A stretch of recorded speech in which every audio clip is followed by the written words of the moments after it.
ಮತ್ತೊಮ್ಮೆ ಯೂಟ್ಯೂಬ್ ಚಾನಲ್ಗೆ ಸ್ವಾಗತ. ನೋಡಿ ಇಲ್ಲಿ ಕಾಣ್ತಿದೆಯಲ್ಲ, ಈ ಮಡ್ ರೋಡ್ಗೆ ಹೊಂದ್ಕೊಂಡಿರ್ತಕ್ಕಂತಹ ಲ್ಯಾಂಡು.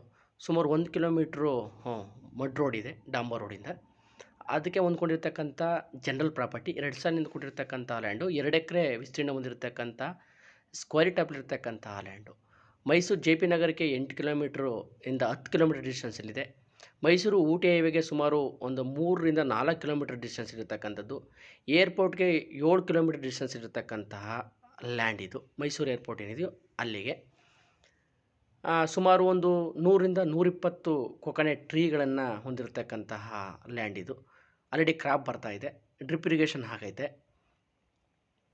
ಇಲ್ಲೇನು ಕಾಣ್ತಿದೆ ಈ ಲ್ಯಾಂಡು ಡೈರೆಕ್ಟು ರಿಜಿಸ್ಟ್ರೇಷನ್ಗೆ ರೆಡಿ ಇದೆ. ಯಾರಿಗಾದರೂ ಮೈಸೂರು ಅಕ್ಕಪಕ್ಕ ಕೊಕೊನೆಟ್ ಫಾರ್ಮ್ ಹೌಸ್ ಮಾಡಬೇಕು ಅನ್ನೋರಿಗೆ ಇದು ಅನುಕೂಲಕರವಾಗಿದೆ. ಹೆಚ್ಚಿನ ವಿಷಯಕ್ಕೋಸ್ಕರ ಮೇಲೆ ಡಿಸ್ಪ್ಲೇ ಆಗ್ತಕ್ಕಂತಹ ನಂಬರ್ಗೆ ಕಾಲ್ ಮಾಡಿ ಇದರ ರೈಟು ಮತ್ತು ಇತರ ವಿಷಯಗಳನ್ನು ತಿಳ್ಕೊಳ್ಳಿ. Thank you for watching.